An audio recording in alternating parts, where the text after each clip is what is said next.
दोस्तों, भारतवर्ष में अनेक ऐसे महापुरुषों ने जन्म लिया है जिनकी कहानियाँ सुनते सुनते तो आज हम बड़े हुए हैं। आज हम एक ऐसे ही महापुरुष के बारे में बात करने वाले हैं जिन्होंने मुगलों की जीती हुई बाजी को हार में बदल दिया। आज हम बात करने वाले हैं महाराणा प्रताप के बारे में, तो इस वीडियो में अंत तक बने रहिएगा। दोस्तों, महाराणा प्रताप का जन्म 9 मई 1540 में हुआ था। इनका जन्म मेवाड़ के एक छोटे से राज्य कुंभलगढ़ में हुआ था। इनके पिता का नाम महाराज उदय सिंह, वही इनकी माता का नाम जयवंती देवी था। महाराणा प्रताप में बचपन से ही वह खूबियाँ थी जो एक राजा में होती है। वह बचपन में ही खेल खेल में अपने मित्रों के बीच उनके लीडर बन जाया करते थे और उनके गोल और वो सब डिसाइड कर दिया करते थे। और बचपन में ही उन्होंने मिलिट्री आर्मी की सारी ट्रेनिंग ले ली थी। इनके पिता की और भी कई सारी बीवियां थी जो चाहती थी कि मेरा पुत्र राजा बने, किंतु थोड़े विवादों के बाद आखिर और जनता के समर्थन के बाद महाराणा प्रताप को मेवाड़ का राजा बना दिया गया। इनके परिवार में कई लोग थे, बापा रावल, राणा सांगा, राणा हमीर और राणा प्रताप, परंतु महाराणा की उपाधि सिर्फ महाराणा प्रताप को मिली। वहीं दूसरी तरफ जहां अकबर पूरे हिंदुस्तान को जीत चुका था, वहीं मेवाड़ में सिर्फ महाराणा प्रताप अकेले खड़े थे अपने मेवाड़ की रक्षा के लिए।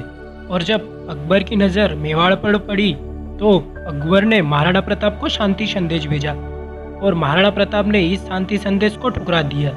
वहीं दूसरी तरफ अकबर की सेना काफ़ी बड़ी थी।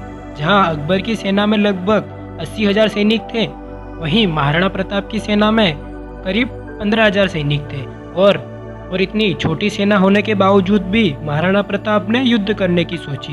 फिर वहीं अकबर और महाराणा प्रताप के बीच हल्दी घाटी में बहुत ही भयानक युद्ध हुआ, जिसमें राणा की सेना बहुत ही कम थी। इस कारण उनके सैनिक काफ़ी तेजी से कम हो रहे थे, परंतु फिर भी उन्होंने हार नहीं मानी और वहां से निकल जाना ही उन्होंने बेहतर समझा। और कुछ ही दिन बाद महाराणा प्रताप ने फिर अकबर की सेना पर आक्रमण किया। और महाराणा प्रताप के पास एक घोड़ा था जिसका नाम चेतक था, और महाराणा प्रताप अपने घोड़े के आगे हाथी की सूंड लगाया करते थे, जिसको देखकर हाथी भी कंफ्यूज हो जाता था कि ये सामने वाला हाथी है कि घोड़ा है।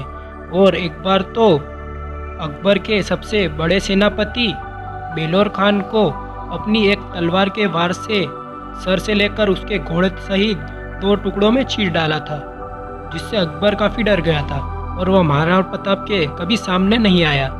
और ऐसा बताया जाता है कि महाराणा प्रताप का भाला जो था वह 80 किलो का था। और महाराणा प्रताप उनकी सेना के साथ जंगल में रहा करते थे और उबली हुई सब्जी, घास की रोटी और जमीन पर सोया करते थे। और अकबर उनसे इतना डरता था कि कभी वह महाराणा प्रताप के सामने नहीं आता था, क्योंकि जहाँ पर महाराणा प्रताप की तलवार की साइज 7 फुट थी, वहीं अकबर की साइज 6 फीट की थी। इसलिए इतनी विशाल सेना के होने के बावजूद भी अकबर कभी महाराणा प्रताप को नहीं हरा सका। और अकबर ने कई बार महाराणा प्रताप के लिए मित्रता के संदेश भी भेजे और कहा कि आधा हिंदुस्तान तुझे दे दूंगा, बस तू मुझे मेवाड़ दे दे। और पहले मेवाड़ काफ़ी मायने रखता था, क्योंकि जो नॉर्थ इंडिया से एक्सपोर्ट होता था वह मेवाड़ में आकर ही एक्सपोर्ट होता था। इसलिए व्यापार की दृष्टि से मेवाड़ काफ़ी पहले मायने रखता था। महाराणा प्रताप तो महाराणा प्रताप है। उन्होंने जवाब दिया, नीले घोडेरा असवार म्हारा मेवाड़ी सिरदार राणा, सुनता ही जा जोधी मेवाड़ी राणा, सुनता ही जा जोधी। पहले के युद्ध में क्या होता था कि हाथी के सूंड के आगे तलवारें लगी होती थी, जिसके कारण चेतक का एक पैर कट गया था, किंतु वह महाराणा प्रताप को लेकर 28 फुट लंबे नाले को पार कर गया था, जिसके कारण उसकी मृत्यु हो गई थी।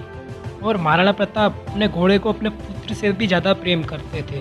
और चेतक के ऊपर कई अनेक कहानियाँ भी बनी हुई है। अकबर की इतनी विशाल सेना होने के बावजूद भी वह महाराणा प्रताप को कभी भी हरा नहीं पाया। और अकबर ने मेवाड़ को जीतने का ख्वाब ही छोड़ दिया।